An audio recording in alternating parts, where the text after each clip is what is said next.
Welcome to the 128th season of the Canadian Club Toronto, Canada's Podium. For over a century, this platform has been a gathering place for visionaries, public figures, and decision makers to discuss the most pressing issues of our time. We've been having important discussions and debates around this podium in this country for well over a century. I call this a historic podium of record. Our club's always been a forum for visionaries, public figures, and decision makers to command attention to the issues of our time. The Canadian Club is one of the most important podiums anywhere in the world that a Canadian can speak to, tell Canadians what it is that they think, develop those thoughts. And so I want to thank you for that very, very much. Please join me in thanking our esteemed panelists today.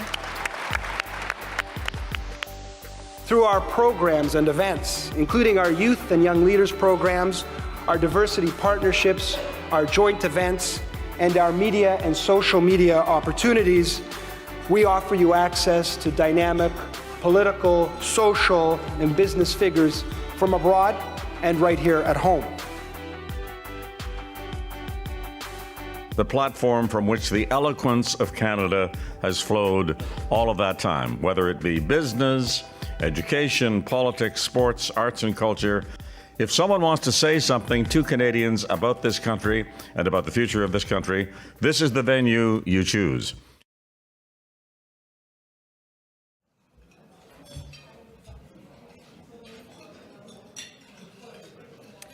Hello again, everyone.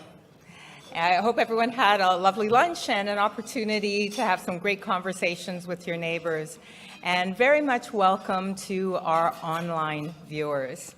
My name is Paula Allen. I'm a director at the Canadian Club and happy to be your host for today. Our club, the Canadian Club, seeks out partnerships to address the issues of concerns. We provide a voice to topics of interest and impact to all of us. Whether it's trade, tariffs, whatever in the economy, or whatever impacts us not only in the economy, but our lives day to day, such as diversity, equity, inclusion, and the soul of our society. These issues have significant impact on everyone. And some of those experiences are very deeply felt, in particular by Black leaders. We are pleased to amplify the diversity, equity, and inclusion conversation today in partnership with the Diversity Institute at the Ted Rogers School of Management at Toronto Metropolitan University, with an open and honest dialogue at Canada's Podium. Our ability to offer these critical discussions is due to the support of all of you, our partners and our sponsors as well. Today's event is generously sponsored by TD Bank, and we very much appreciate your support. We are also very grateful that the Canadian Bankers Association is our season sponsor, and Air Canada is our official airline and travel sponsor. Canada's Forest Trust Corporation is our smart forest planting partner for the third season in a row, contributing to Canada's ecosystem. And we very warmly welcome the students from TMU's DEAS, a public policy and leadership think tank. Thank you for joining us today.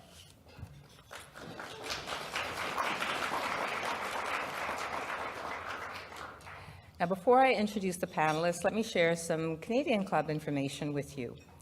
I invite you all to visit our website at canadianclub.org. If you're not already a member, I encourage you to get the benefit of the different types of memberships that we have. There's also information on upcoming events and our on-demand event feature. I also encourage you to share information about today's topic in your favorite social media platform so we can amplify the conversation. This topic is sure to elicit a lot of thoughts, a lot of emotions, and a lot of questions.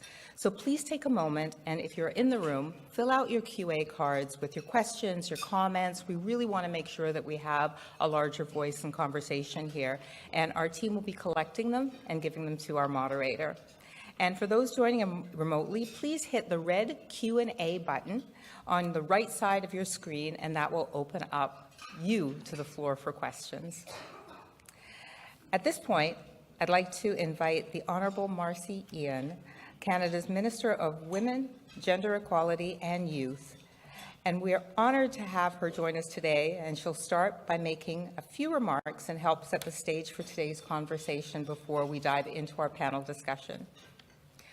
Following that, the panel will take the stage, and the panel will include Dexter John, CEO of Sodali and Company, Canada, who's the former president and CEO of Griffin Advisors. Dexter led a team in that role of governance and financial experts. He holds an ICD.D designation and is the director of Origam Incorporated and Prosper Gold Corporation. Previously, he was the chairman and board member for Partners Real Estate Investment Trust, and as of March 1st, he will become the Chief Executive Officer of Financial Services Regulatory Authority of Ontario.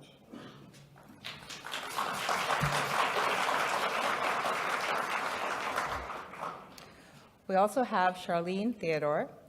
Charlene is the Chief Inclusion Officer of McCarthy Tétrault. She drives diversity, inclusion, and corporate social responsibility at McCarthy Tétrault, leading the award-winning Inclusion Now program. In 2002, she joined the Independent Advisory Board for the Supreme Court of Canada, judicial appointments. She's also a member of and former director of the Canadian Bankers Association, the Association Yeah, this is how we help each other. She is the director of the Canadian Association of Black Lawyers and the first Black president of the Ontario Bar Association. I was not going to get that wrong. There you go.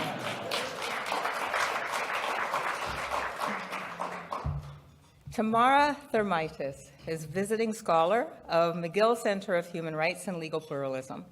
She's an award-winning lawyer and Bolton Senior Fellow at McGill. Tamara has served as the president of the Quebec Human Rights Commission and chief negotiator for the Truth and Reconciliation Commission's mandate. She has chaired multiple committees on discrimination and equality in the legal profession. Jody Butts is a partner at Watson Advisors. Jody leads governance reviews, board evaluations, and director searches at Watson Advisors. Her governance expertise comes from her experience as a lawyer, CEO, senior executive, and director across public, private, and non-profit sectors. So an amazing panel, but let us start with giving the floor to Minister Ien. Thank you.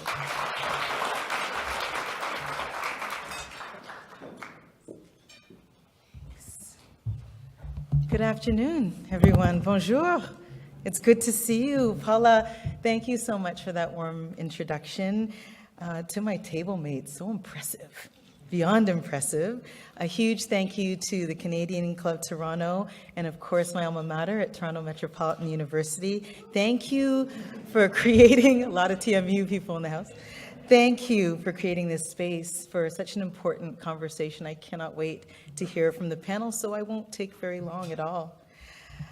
As we gather during Black History Month, this conversation takes on even greater meaning because representing isn't just about what is happening today, it's about ensuring that those who come next have greater opportunities. And when I say that, I speak from experience. I was born just a few blocks down the way in St. Jamestown.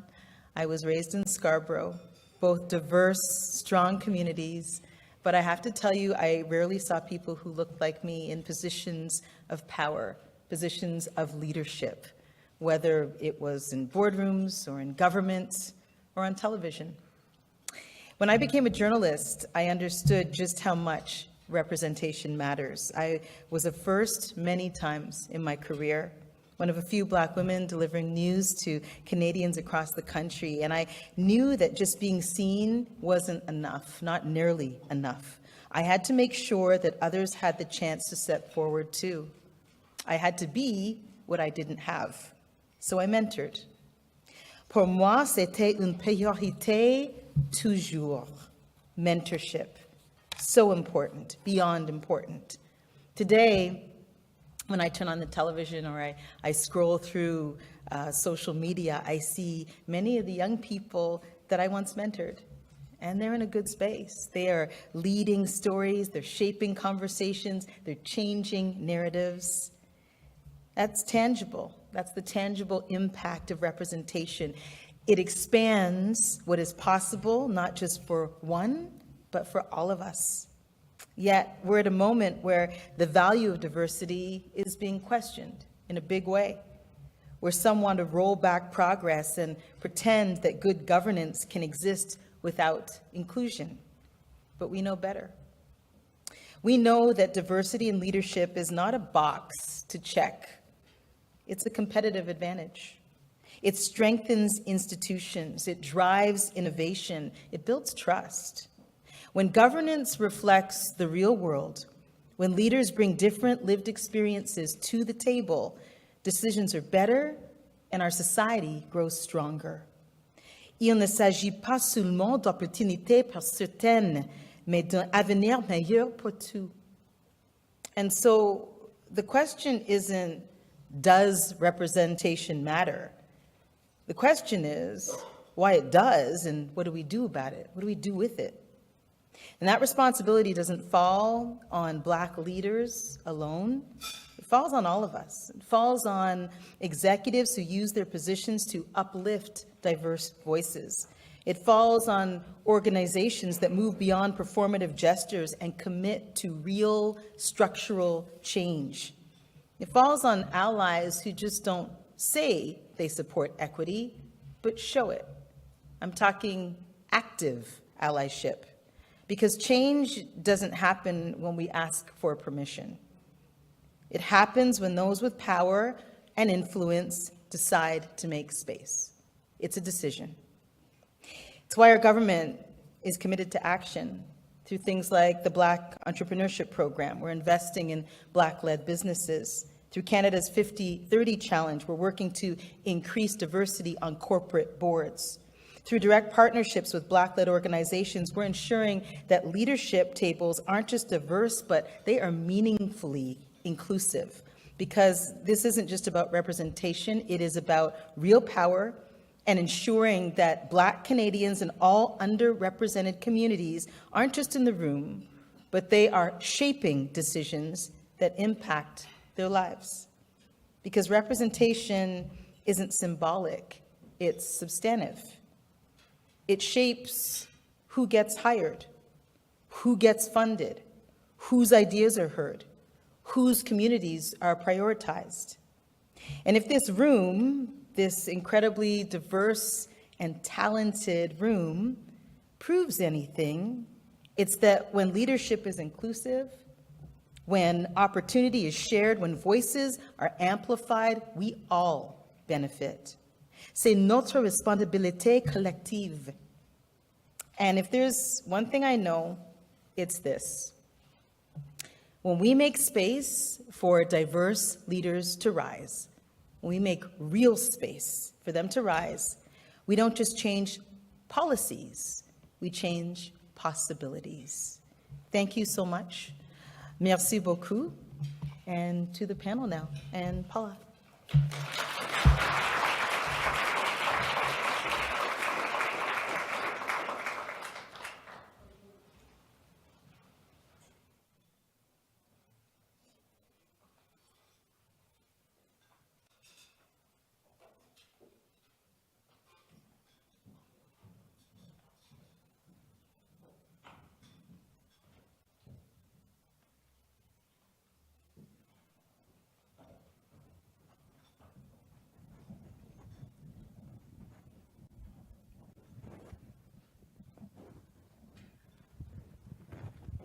Okay, thank you so much.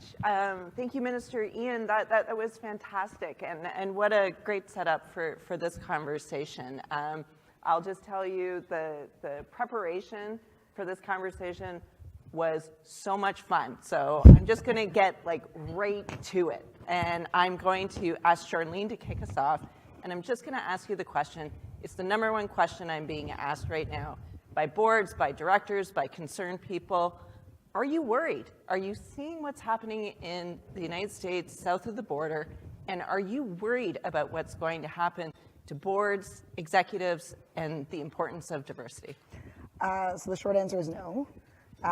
Part of that is, I think, because of my approach to this work. I'm a lawyer, and I came into doing what is really DEI culture strategy because I was a workplace lawyer. I started my career doing international human rights law, then I got an opportunity to do some international commercial work, came back to Canada, and so everything regarding workplaces is kind of where I reside. And so a couple differences, our countries have just, different constitutional structures and makeups, right? And so there are certain things that, especially in the academic space in the States, have actually been outlawed. It would take the burning, I think, of our Constitution to have that happen in Canada. We're far away from there. But in terms of the sentiment, I'm not worried only because, since 2020, if you just look at 2020 to 2024, I don't know if you can think of another 4-year period in modern history where you've had this much rapid change when it comes to not just DEI, but issues with regards to race, gender, and what's actually making it from our communities and our dining room tables into the boardroom table.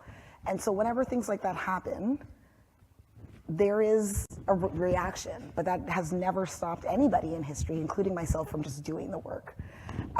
What I am worried about is some of the inertia that I'm seeing around, well, we're not sure what's going to happen. What if this happens, the what ifs, when there is clearly work right in front of us. Charlene, thank you so much for that. Tamara, I have to feel, given all the important roles that you've held and that you hold, what's your perspective on this question? How are you feeling right now? I feel optimistic, but also worried. And for the simple reason that we are sleeping with an elephant. And that this elephant is currently in every room, like it done, not only in Canada, but all over the world. So why? And I'm optimistic because, as Charlene has said, we have done it before and we will still continue to do it. And the research is there to say that diversity and inclusion is not an option. It's a good governance. It's as the minister has said, it's about innovation. It's about like inclusion, and not inclusion like a facade inclusion, but inclusion bringing people at the table and having a real conversation, meaning sometimes difficult conversation. But at the end of the game, we're like all winning, and we have to remember that. And I'm also optimistic because I saw, but there's some people speaking out in the States. There was like 16 attorney general who spoke, saying that the decision of the president of the state, of the United States, is binding to the government and not to corporation. I'm also optimistic because we saw that Costco and Apple said yes, but no. And I'm also optimistic because Walmart said no for diversity, but the shareholders said no. And so that's a lesson that we should learn. The shareholders said no. So we have power, we have to use that power, and we have to convince, and we don't have to be shy, because there's no way, it's not the time to be shy. If we don't speak, something is gonna happen, and we have to stay our ground. Is that the point in English? Yes. Yeah, in English, that's what we have to say. Me, I'm like, the fight is there. We're gonna make it. We have the tool to make it. And you know what? If we're Black people in the room, it's not by mere chance, because we have to go against so many obstacles. So the fact is that we used to fight, and we have the tool to fight, and we have allied, because in the room there's also some ally. So we have to take that and say, listen, and I have a quote about history, and I think history is very important because we learn from history. And now it's the time to read back what we learned and to apply the lesson because education is key, and it will still be key, and we don't value on education to make good governance. Because as you said, the guy the other side said, you know, I love the uneducated. Me, I'm curious, so I love learning. And I guess that we have like in a kind of a university setting. So learning is like, and history is a so beautiful tool. I've done my law school, but before of that, I've done like my sciences pures, on dit en français. I've done some science. But history was always a passion. I didn't know why. But by getting older, it brings you some critical analysis and critical theory, critical approach that you can understand what's going on in the world. So go back, read history, and sharpen your pens. All right, we've all been told. We've got our orders. Thank you so much for that. And I just want to pick up on something you both kind of mentioned. So, you know, good governance, shareholders insisting. Let's get underneath that just a little bit more. Dexter, I'm going to invite you to jump in on this. Let's talk about, so sometimes having diverse boards is framed as a moral imperative, but what is the return on that? What is the business case? What makes it good governance? It's a great question. I think the best way to look at it is that you have diversity of thought. I mean, truth be told, you look at all the previous boards, you look at history, as you were saying, they were mostly white men. And I remember in 2010, I wrote a paper, it was called Too Male, Too Pale, Too Stale. And it dealt with that before, just after the meltdown in the mortgage industry, whereby we were looking at other countries, and you're seeing that in Europe, where you had diverse boards, the numbers shown that within 2 years of that board being in place, the total shareholder return increased, market cap increased, and there was positivity. Now, people could argue and say that was just coincidence based on the time, but the facts are what the facts are. Whereas you have boards that do not have that kind of diversity, you're not seeing that. And again, it's the same train of thought. As you know, I advise boards for a living, and I can just tell you, you guys, I'm glad to hear you're optimistic. I am too, but I'm nervous. I mean, end of the day, shareholders do have the final word, but we still have a mentality on boards that don't like change. I mean, yesterday I was in a conversation with a senior person, just to go off the line for a second, who was telling me he's a partner at PwC, and he had to step off all these boards. And now, being a white male in his early 60s, he cannot find, he's in the US, by the way, he cannot find any boards. And I just sat there and said, well, actually, you're back in the runnings now, buddy. Right? Your stock is hot now because of what's going on in the US. So you're back at the game. So the point being is that it's being felt across the board, but if you don't do this, and we don't keep on top of the history, we're going to just repeat ourselves. Charlene, did you want to jump in on this one? Yeah, I mean, I understand the worry and the concern. Look, I'm a lawyer, right? A good friend of mine once said, as a white guy, he comes from like a long line of lawyers. And he said, my great-grandfather could rise from the grave today, walk into a downtown Bay Street law firm. And aside from like, what are these cell phone things would pretty much look the same, right? And so I know about industries that are resistant to change. And I know that there are still attitudes about what's happening now, what's happened over the past 4 years. I'm not trying to invalidate something very real that's going on. That being said, when all of this was happening, where I thought we would land is kind of where we are now with the power of choice, right?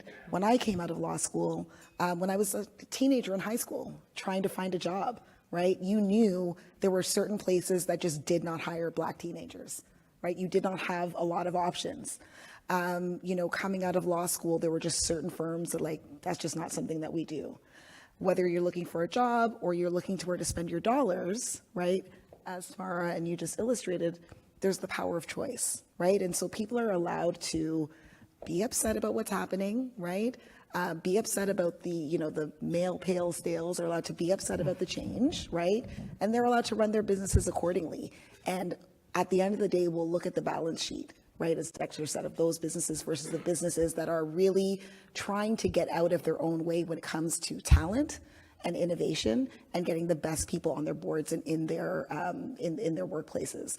The other thing that I think is really important, and what particularly bothers me about the point I made earlier about inertia, we are not that far removed from the pandemic where women en masse, mostly women, but some men, caregivers, had to leave the workforce. We are not recovered from that yet, right?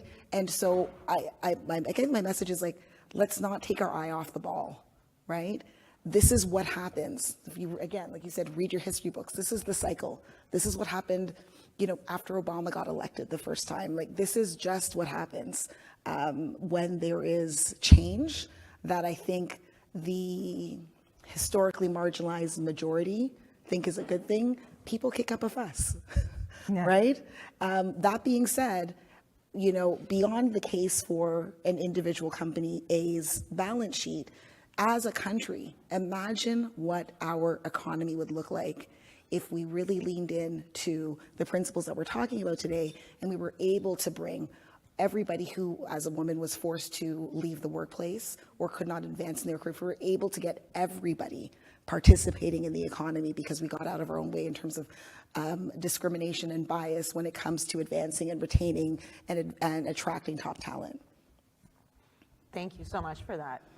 So shifting the conversation a little bit then to the levers for change. If what we're trying to fight against is inertia, you know, let's focus on our levers. So one lever is mandatory reporting, right? And we've seen that. When we think about that, like, what is the importance? What is the extra value? What are the unique advantages when it's a rule? You have to do it. So when we think about disclosure rules, I don't know, Tamara, if you wanted to jump in on that one, but what is the relative importance of having something like a mandatory disclosure rule in terms of board composition or executives, mandatory reporting on how you go out and find those people and and the processes that you follow?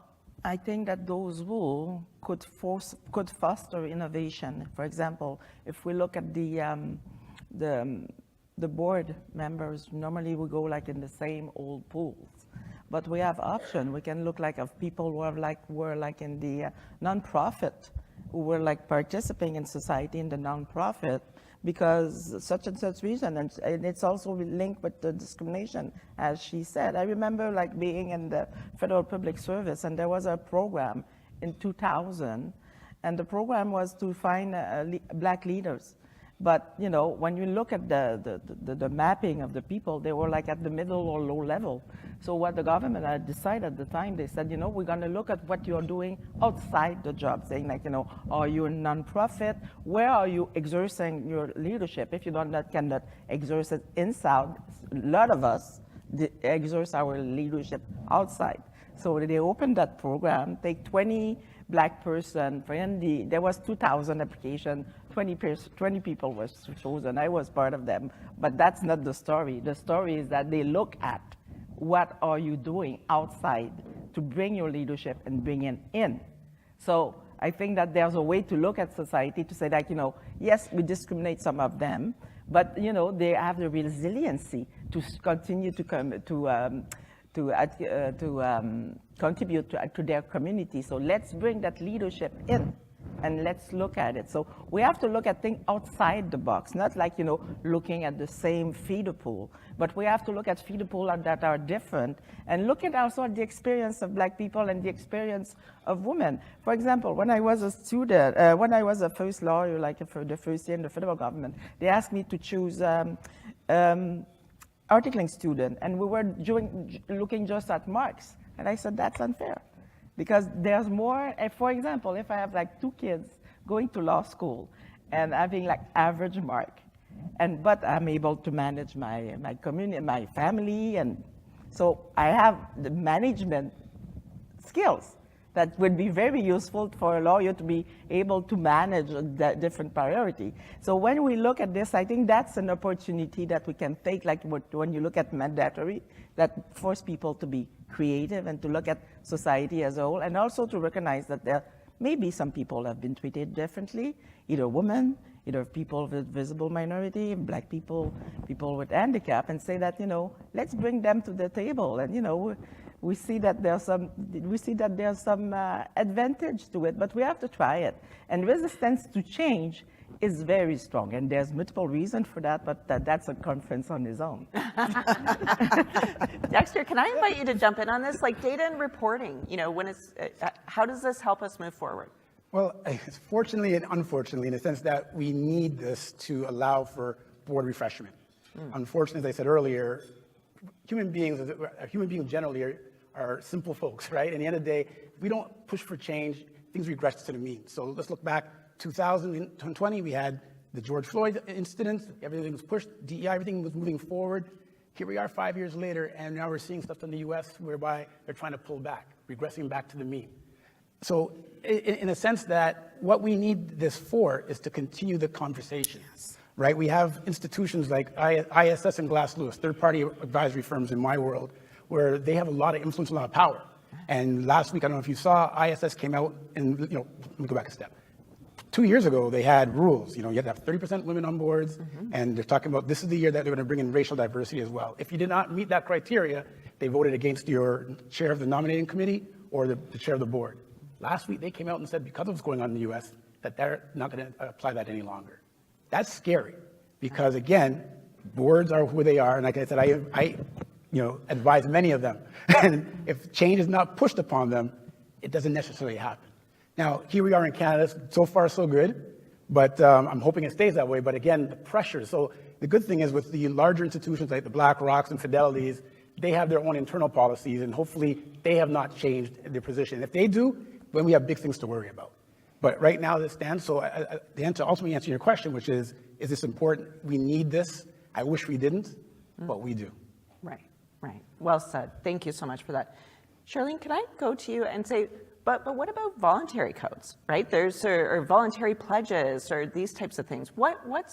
Is it a complementary role? Are there unique benefits to those approaches besides things like mandatory reporting and data? Yeah, and I'll just pick up on what Dexter said, because what I was thinking in my head as we're having this conversation is that, when we are putting mandatory rules, laws, regulations, bylaws in place, there's always a policy framework behind it, right? There's a reason why a country, the thinkers in the country decide, say, look, this is how we want things structured, right?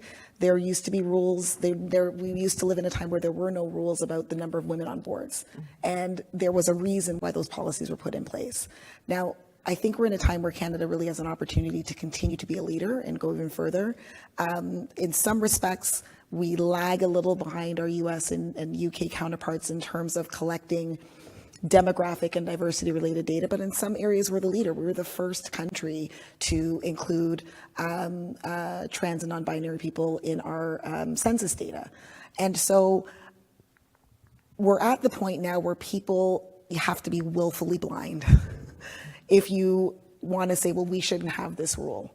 Because it ultimately, I think, is just a reason to avoid having the conversation, right? There's differing opinion, but there's so much studies and literature and built up to say that, these rules should be mandatory. So when it comes to voluntary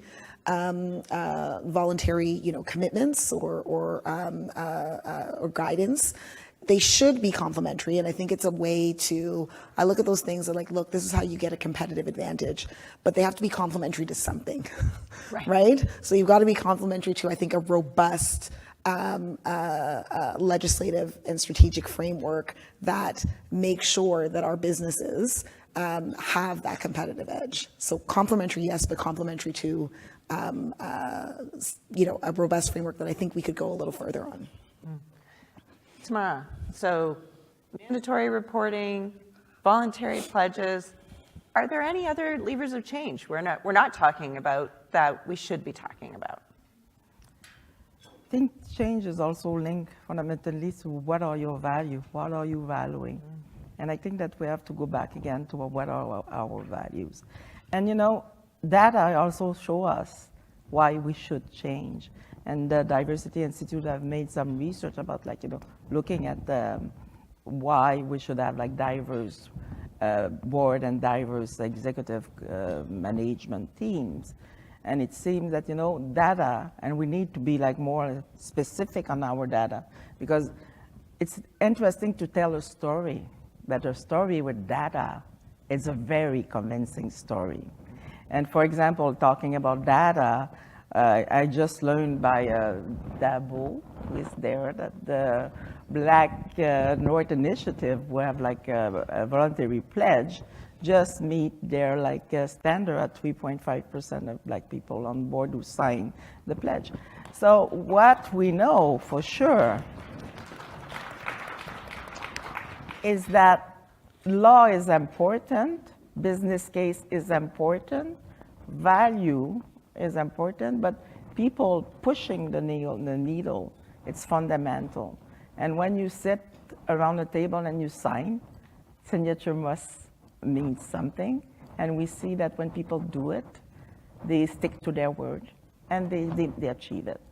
So, and I think that it's important to see that.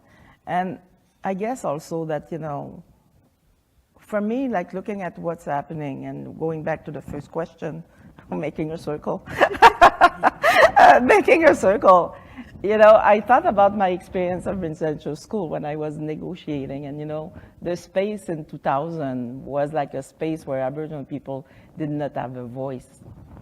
And you know, looking at it 23 years after, and looking at how Aboriginal people are like included more. It's not perfect, we have to work, always have to work.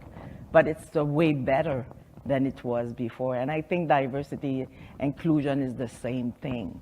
We have to look at what, you know, what can be achieved. And you know, there's tools to achieve things. And there's, when the government and the people decided that, you know, we're gonna change the conversation with Aboriginal people, the conversation is currently changing. And I think that that conversation for like all inclusivity, and it's fundamental for me and for a friend of mine, because we saw the fact that our like intelligence, knowledge was not included in the mapping of Canada. And we saw the people suffering. And I'm not talking about, and we talked a lot about mental health, but the thing is that when you're not included in a society that you cherish, there's a human price to it. And that's part of the conversation for me also. We have to think those programs are not programs.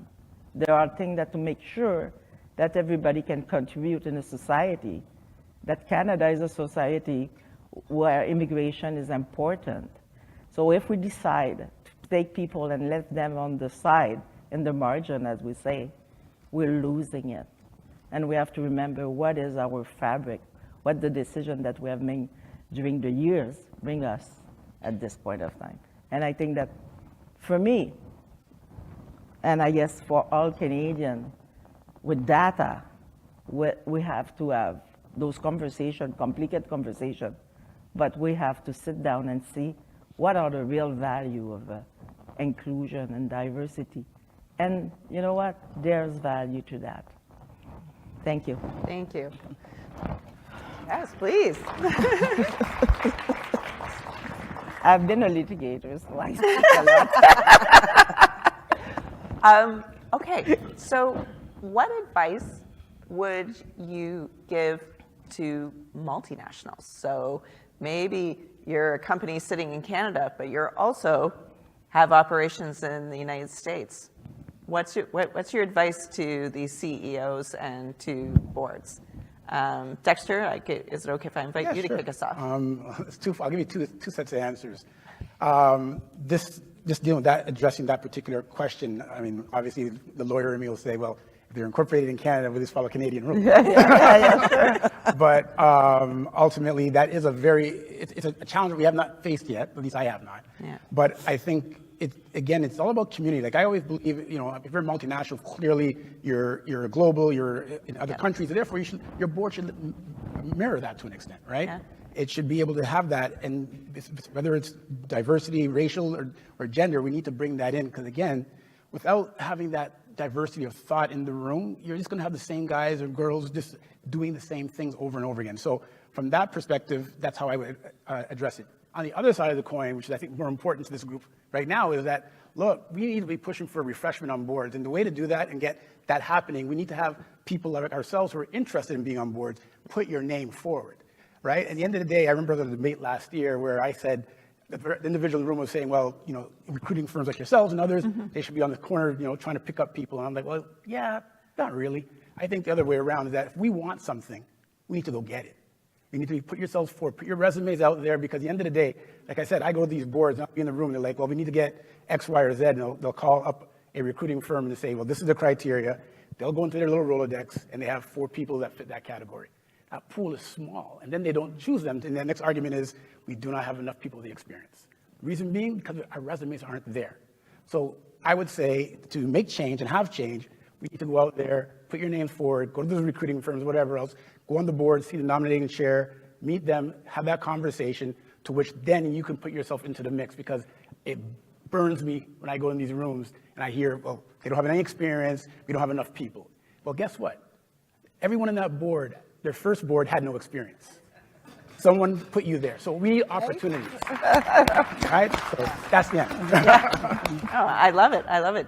Charlene, I mean, I'm not asking you to legally advise. I'm not asking you to wear your McCarthy. Look, I'm happy to legally advise and bill everybody in here. That can happen. Okay, so this whole conversation, privilege. Love it. You're asking my favorite question. Okay. I've made a few predictions in the dark times of 2020 of kind of where we would end up, and some of them have been right. So I don't have a crystal ball. But again, I see this as an opportunity for Canada to really be a leader on the world stage. Dexter's correct. You're multinational, you're operating in Canada. I don't care who signed what executive order. Our law trumps, pardon the pun, whatever country you're operating in, right? We have the Employment Equity Act. It's just a non-starter, right? But that being said, I feel like business leaders are, and I'm in conversations with CEOs and business leaders who are coming together to kind of discuss these issues, right? We're obviously focused a lot on the States, but there's a lot happening around the globe in terms of the shift towards historically marginalized people and their place in not just society, but in business, right? There's a lot of talk, not just in Canada, but globally about the productivity problem. I don't see enough people connecting that to the fact that we need to get out of our own way, right? And stop turning down qualified, able people, stop creating conditions where women have to make really impossible choices when it comes to things like childcare and advancing or making partner. I don't see people connecting those conversations, but I think that we have a great corporate Canadian community and people wanting to do the right thing. Everyone's kind of on different parts of their journey, God bless them. But I think this is an opportunity for really Canada to play a lead role in what I think is going to have to be a global conversation, because the time we're in, it's a marathon, it's not a sprint. And so I think that that's what I'm looking for. That's what I predict will happen. And I think that's what I'm looking forward to seeing over the next year or so. Well, thank you for that. So I want to go to each of you. I'll start with you, Tamara. You mentioned history and the importance of reading history. When we think about the moment we're in and we think about the mindset of being a leader, being on a board, being a CEO, being in senior leadership teams, what experiences should boards and other leaders draw upon to meet this moment? Because we can have courage, we can draw upon our Canadian institutions and our laws and our values. But it's still going to take some courage, and from what well of experience can we draw that from? But you have the right word, it's the time for courage. And, courage is like something that you have to foster, and it's not easy, Some decision that we'll have to make will be difficult to make. But at the same time, you have to go back what is really important. And I guess that, as a leader, that's your role, to ponder every component, and you come don't forget that you have to act with courage. And for me, courage is one philosopher said that the greatest value is courage, because without courage, you cannot do any other value does not exist. So courage is an anchor that you have to stick in. And we have, as my colleague Charlene said, we have the law. We have our infrastructure. Government just recently is doing some consultation on a regulation with respect to federally regulated finance institution talking about diversity and inclusion. So we have those anchors. So if now we have to have the courage, and nobody said that courage was easy. Fair, fair. Charlene, your advice? You know, I'll start by saying this. When George Floyd was murdered, and I saw kind of the global reaction and the kind of global collective leaning in to learning that people were doing, and people were all of a sudden noticing what is just life for the rest of us. I had a hard time emotionally, because to me, I wondered, well, why George Floyd? Why not when Trayvon happened? Why not when, you know, my ex-boyfriend in high school got beat up by the police, or so many men in our communities or women in our communities are over-policed or subjected to, whether it's by the police, courts, lack of opportunity. Why was that the moment? And it took me a while to understand it, but it was the fact that people were really focused, right? And for people who do not live this experience, it took the world stopping to help them gain a little bit of insight. And it's no accident that that didn't just translate into conversations around activism or human rights. It translated to general counsel across the country, across the world. It kind of translated to CEOs across the world.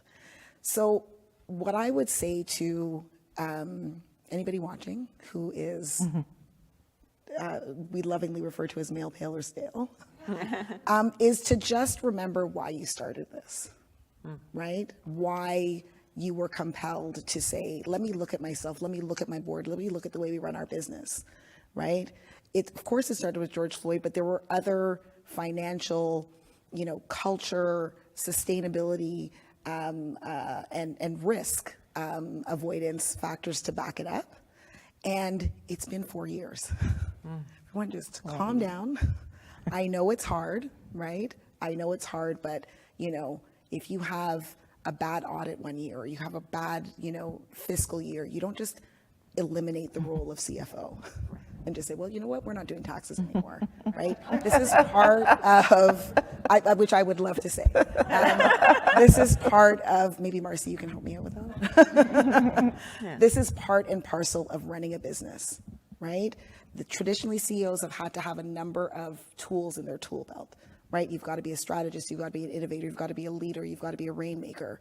If you do not have a basic understanding of what creating a profitable and sustainable workplace culture infrastructure means, if you do not understand the basics of how you can use DEI, inclusion, whatever you want to call it, as really a risk management tool, you will not succeed over the long haul.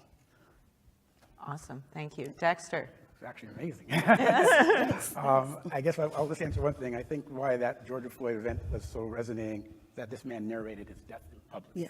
Right. Yeah. So I think that really means something. I would just add, in a very little to add, I thought both responses were right on point, is just that I think leaders need to understand their shareholders, their stakeholders, and their community. And if you understand that, when you're to be a leader, to understand that and be able to balance the requirements that are required in the, I need to make money for the widgets that we sell, but I have a company that works in a certain industry or a certain area, and ensuring that my consumers feel that they are a part of this. That is what a true leader is, from my perspective, and being able to maximize that and maximizing the tools at your feet and your staffing, and to empower. Really important to empower your people. Let them feel that they are a part of the solution. Then we can get the change that we're looking for. And then also, as I say, not like us. We're not like that. History, power of choice, renewal, and refreshment. Please join me in thanking our amazing panelists. Great discussion. Thank you so much. Thank you. It was fun. So good. So I don't really know what to say, but other than wow. Like, this was a panel for the ages with insights. Like, there's so much that I personally got from this, whether it's crystallizing things that I already knew at one level or having some clarity on something else, like knowing your history so you can learn from your history. Using your voice. So things that are not right, like certain recruitment practices, can be corrected so you have the diversity that you need. Knowing that there is no business right now, particularly in this demanding, innovative, focused environment, that will survive without diversity of thought, and you don't get diversity of thought without diversity of people. So all of this, I think, has given us some food, in addition to the food that those in the room might have had, to go forward and be stronger. So thank you very much to the panelists on behalf of the Canadian Club for this wonderful and thought-provoking conversation.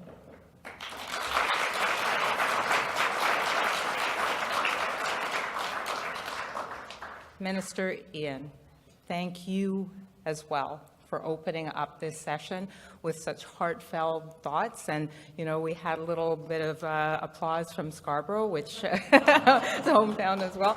I mean, this is an important thing for all of us in the private sector, in the public sector, in elected government to focus on, because it's the strength of our country, and the future of Canada.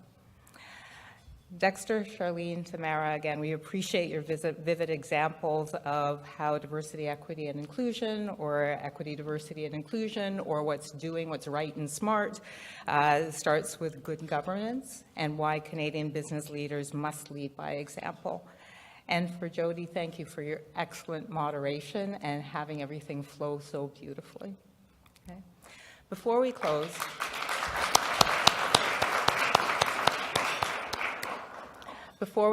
I invite you to enjoy events and join us again for other Canadian Club events. Next Wednesday, we will be having Susanna Pierre, President and Country Chair of Shell Canada, where she'll be discussing the challenges facing our oil and gas sector. And on February 27th, we'll be hosting International Women's Day with conversations featuring Mitzi Hunter, CEO of the Canadian Women's Foundation, Tanya Von Biesen, CEO of Versify, a formerly woman in Canadian capital markets, and also the president of the Canadian Club this year.